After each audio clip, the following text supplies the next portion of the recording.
नमस्कार मेरे प्यारे बच्चों। और आत्म परिचय के बाद दिन जल्दी जल्दी ढलता है, ये गीत है। तो ये पाठ पूरा हो जाएगा। तो अब इस पाठ के अंतिम पड़ाव की ओर। दिन जल्दी जल्दी ढलता है, हरिवंश राय बच्चन। खड़ी बोली है, प्रतीकात्मक है, लाक्षणिक शब्द हैं। ये एक कॉमन से प्रयोग हैं जो कि आपको अपने काव्य सौंदर्य में कविता का भावार्थ लिखते समय करना पड़ते हैं।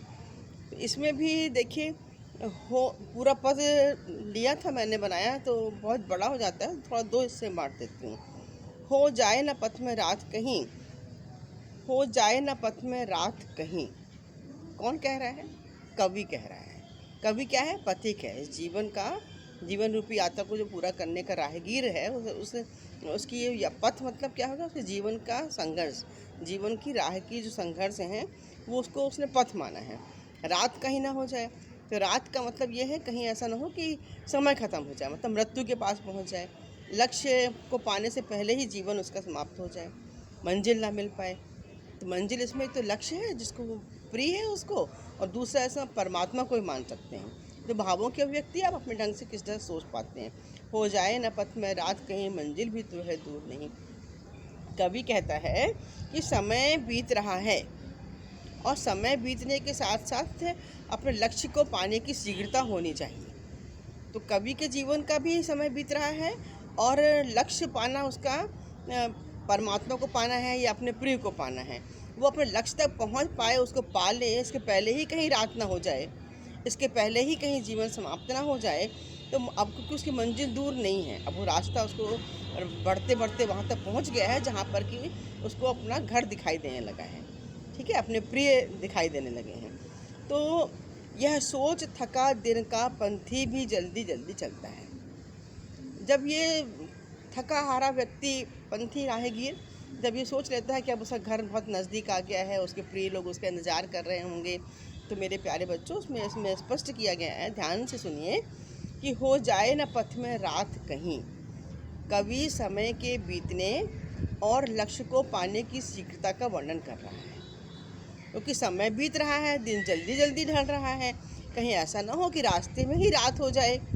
तो क्योंकि अब मंजिल भी दूर नहीं है, उसका जो प्रिय लक्ष्य है वो भी उसको दिखाई दे रहा है। यह सोच थका दिन का पंथी, ये ऊपर की दो लाइनें हैं, नीचे की तीसरी लाइन से कनेक्टेड है।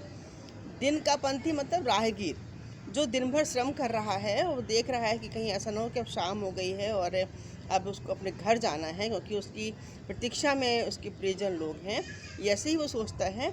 यद्यपि वो थका होता है तो भी वो जल्दी जल्दी चलता है। दिन जल्दी जल्दी ढलता है, समय जल्दी जल्दी निकलता है। समय बीत रहा है, और समय बीतने के साथ साथ लक्ष्य को पाने का एक जज्बा है कवि के अंदर। खड़ी बोली है, और प्रतीकात्मक भाव है, प्रतीकात्मक है, संगीतात्मक है, गीता है, ये से काव्य सौंदर्य है। हो जाए ना पथ में रात कहीं, ऐसा ना हो कि इस जीवन के पथ में संघर्ष करते करते कहीं रात हो जाए, मतलब समय बीत जाए, मृत्यु को प्राप्त हो जाए और वो अपने लक्ष्य तक ना पहुंच पाए। तो यह जब थका हुआ पंथी सोचता है कि अब उसका जो समय है बीत रहा है, और उसका लक्ष्य उसके सामने खड़ा हुआ है, उसकी मंजिल सामने दिखाई दे रही है, तो यद्यपि वो थका होता है, इसके बाद भी अपने लक्ष्य की ओर जल्दी जल्दी जल्दी जल्दी चलता है, ताकि वो अपने प्रियजनों को प्राप्त कर ले, अपने घर पहुंच जाए, अपने परमात्मा को प्राप्त कर ले, और जीवन का जो उसका लक्ष्य है उसको हासिल हो जाए। ये कई भावों में हम उसको ले सकते हैं।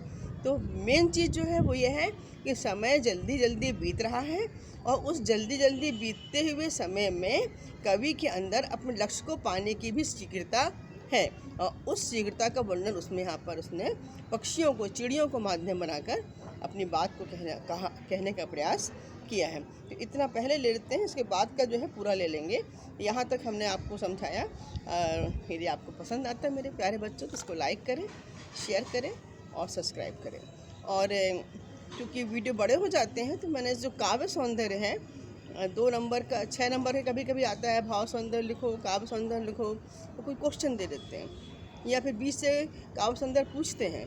तो ऐसे जो क्वेश्चंस बनते हैं उसके लिए मैंने आपके समक्ष ये कुछ ऐसा बनाया हुआ है, नोट्स जैसा, जिसको आप वीडियो पॉज करके आप उसको लिख सकते हैं, अपने पास रखें, इसको याद कर सकते हैं, बार बार देख सकते हैं, ताकि आपकी स्मृति में वो ताज़ा बना रहे। तो ये मेरा छोटा सा एक प्रयास है। यदि आपको पसंद आता है तो इसको लाइक करें, शेयर करें और सब्सक्राइब करें। थैंक यू मेरे बच्चों, थैंक यू।